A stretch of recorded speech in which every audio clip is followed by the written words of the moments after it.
अच्छा अब ये सवाल देखो, इसमें क्या बोल रहा है, on the axes sketch the graph of this quadratic equation। Obviously आपके पास ये क्या है, एक quadratic equation है। On your sketch write the values where the graph meets the x axis and the y axis। ठीक है, तो देखो ये आपके पास है equation, y is equal to x square plus 7x minus 18। अब मुझे बताओ, अगर हमें कोऑर्डिनेट्स फाइंड करने हैं कि भाई ये जो कर्व बनेगा, इसका ग्राफ बनेगा, वो एक्स एक्सिस पर कहाँ मीट कर रहा है, तो हम क्या करेंगे, मुझे बताओ। ये रही x axis, on x axis आपको पता है भाई वाई क्या होता है, वाई इज जीरो, है ना। On x axis y is zero. तो अगर हम वाई की वैल्यू इस इक्वेशन में जीरो इंसर्ट कर दें तो हमारे पास एक्स के कोऑर्डिनेट्स आ जाएंगे, आ जाएंगे हाँ। तो आपको बेसिकली इसमें वाई की जगह जीरो इंसर्ट करना है, when y is equal to zero. तो ये क्या बन गई equation, x square plus 7x minus 18 is equal to zero. इसको सॉल्व करो with the help of middle term या फिर with the help of quadratic formula. तो आपके पास क्या आंसर आ रहा है देखो। ठीक है, तो आप सॉल्व कर लो इसको with the help of middle term breaking. ये हो गया x square plus 9x minus 2x minus 18 is equal to zero. X into x plus 9 minus 2 into x plus 9 is equal to zero.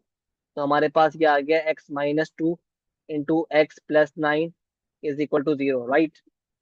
तो x की दो value आ गई, x बराबर है 2 के और एक्स बराबर है माइनस 9 के। क्लियर है बात, एक्स बराबर हो गया 2 के और एक्स बराबर हो गया माइनस 9 के। तो हमारे पास कौन सी वैल्यू वैल्यू आ गई एक्स की, हमने निकाल ली दो वैल्यूज ऑफ एक्स। एक्स बराबर है 2 के और एक्स बराबर है माइनस 9 के। ठीक है,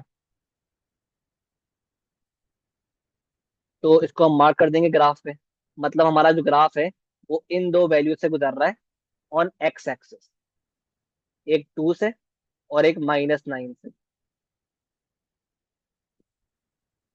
ठीक है, सिमिलरली अगर हम बात करें, अब निकालना है हमें, क्या निकालना है कि हमारा ग्राफ ऑन वाई एक्सिस कहाँ से गुजर रहा है। तो उसके लिए मुझे बताओ वाई एक्सिस पर एक्स की वैल्यू क्या होती है, when x is equal to zero. Y axis पर एक्स की वैल्यू क्या होती है, जीरो, है ना। ये बहुत बेसिक कॉन्सेप्ट है कि एक्स एक्सिस पर वाई की वैल्यू जीरो होती है और वाई एक्सिस पर एक्स की वैल्यू जीरो होती है। तो हम क्या करेंगे, एक्स की वैल्यू जीरो पुट कर देंगे इक्वेशन में, तो वाई आ जाएगा, y is equal to zero square plus 7 into 0 minus 18। तो वाई की वैल्यू क्या आ रही है, माइनस 18। ठीक है, तो ये ग्राफ वाई एक्सिस पर माइनस 18 से गुजर रहा है। ठीक है, तो हमारे पास क्या पॉइंट्स आ गए, वो पॉइंट्स आ गए जहां पर हमारा ग्राफ एक्स एक्सिस को और वाई एक्सिस को कट करता हुआ गुजर रहा है, मीट कर रहा है उनसे। सही है। अब आपको पता है भाई जो क्वाड्रेटिक इक्वेशन होती है उसका जो ग्राफ होता है, या तो वो मिनिमम बनता है, कर्व बनता है, या बनता है मैक्सिमम कर्व, है ना। तो ये किस तरह पता चलेगा कि क्या मिनिमम बनेगा मैक्सिमम बनेगा। तो क्वाड्रेटिक ग्राफ जो इक्वेशन होती है उसकी फॉर्म क्या होती है, A X square plus B X plus C, है ना। तो अगर तो इस फॉर्म में ए जो है, ए जो है वो लेस देन जीरो है, मतलब ए नेगेटिव है, तो उस केस में जो ग्राफ बनेगा ना वो बनेगा मैक्सिमम। अगर ए आपके पास लेस देन जीरो है तो ग्राफ बनेगा मैक्सिमम, मतलब आपके पास एक मैक्सिमम पॉइंट आएगा। अगर तो ए की वैल्यू जो है, जो ए है उसकी वैल्यू ग्रेटर देन जीरो है, मतलब ए पॉजिटिव है, तो उस केस में जो ग्राफ बनेगा ना वो बनेगा मिनिमम, मतलब आपके पास एक मिनिमम पॉइंट आएगा। सही है, तो हम यहाँ देख लेते हैं। इस इक्वेशन में आपके पास ए की वैल्यू 1 है, मतलब +1, है ना। तो ऑब्वियसली ग्राफ क्या बनेगा, ए जो है पॉजिटिव है तो ग्राफ बनेगा मिनिमम। सही है। तो आप इस तरह एक ग्राफ जो है आपके पास, क्योंकि ये वैल्यूज आ गई हैं, तो with the help of this values आप एक मिनिमम ग्राफ स्केच कर दोगे, कुछ इस तरह। ठीक है।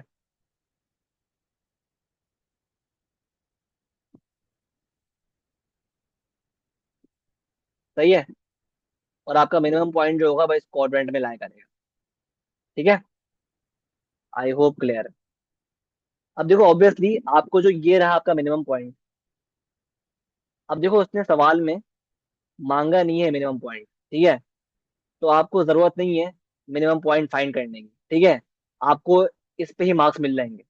आपको बेसिकली 2 मार्क्स मिल जाएंगे ये निकालने के, 1, 2 और 3, 3 मार्क्स इसके, और चार चौथा मार्क मिलेगा आपको करेक्टली स्केच करने का। तो इसमें आपको 4 मार्क मिल जाएंगे आराम से। ठीक है।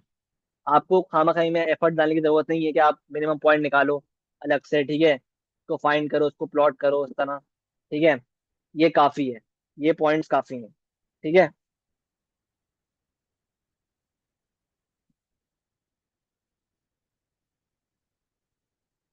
तो for this you will get the 4 marks required. 2 points for these coordinates, 1 point for the y coordinate, and the fourth mark for drawing the curve correctly. That is the minimum curve of which the minimum point lies in the third quadrant. Right? अब एक और बात है। अब late से आपको अगर वो कहता कि मिनिमम पॉइंट फाइंड करना है, तो वो भी देख लेते हैं किस तरह निकालते हैं। अभी तो आपको वो पूरे मार्क्स मिल गए हैं, मसला नहीं है, आपने सॉल्व कर लिया क्वेश्चन। आपने अभी जरूरत नहीं है इस क्वेश्चन में मिनिमम पॉइंट फाइंड करने की जरूरत नहीं है। लेकिन अगर आपको वो कहता क्वेश्चन में कि भाई मिनिमम पॉइंट भी आपको शो करना है, कोऑर्डिनेट शो करने हैं मिनिमम पॉइंट के, तो फिर आप क्या करते हैं? बहुत इजी है। आपके पास ये कर्व है ना, इक्वेशन है, इसको आप पहले कन्वर्ट करते in the form of completed square. किस तरह होती? y is equal to x² plus 7x plus 7/2 का स्क्वायर माइनस 7/2 का स्क्वायर -18। ठीक है। तो ये हो जाता y is equal to x plus 7/2 का स्क्वायर, और ये होता -7/2 का स्क्वायर -18, ये होता -121/4। ठीक है। तो आपके पास टर्निंग पॉइंट आता है इस फॉर्म से। आप निकालते डिराइव करते, -h कॉमन कॉमा के होता है ना, तो -7/2 कॉमा के क्या है? -121/4, मतलब -30.25 ये आ रहा है y कोऑर्डिनेट, और -3.5 आ रहा है x coordinate of the turning point. ठीक है। तो इसको आप बता देते भाई ये रहा -3.5 है x कोऑर्डिनेट टर्निंग पॉइंट का, और -30.25 है y coordinate of the turning point. सही है। लेकिन यहाँ पे क्योंकि इसने रिक्वायर्ड नहीं है तो आपको शो करने की जरूरत नहीं है। आपको बस ये शो करना है, और ये शो करना है 2 मार्क्स, ये शो करना है 3 मार्क्स, और कर्व के 4 मार्क्स। क्लियर है बात? आई होप कॉन्सेप्ट क्लियर है किस तरह हम बेसिकली स्केच करते हैं quadratic curve with the help of x intercept और वाई इंटरसेप्ट। और याद रहे, अगर आपको पता हो टर्मिनोलॉजी से, आप पढ़ी हो आपने कि जो जहां से कर्व गुजरता है फ्रॉम दी वाई एक्सिस उसको हम क्या बोलते हैं? Y intercept. और जहां से कर्व गुजरता है फ्रॉम दी एक्स एक्सिस, उस एरियाज को हम बोलते हैं, उन पॉइंट्स को हम बोलते हैं एक्स इंटरसेप्ट। ठीक है।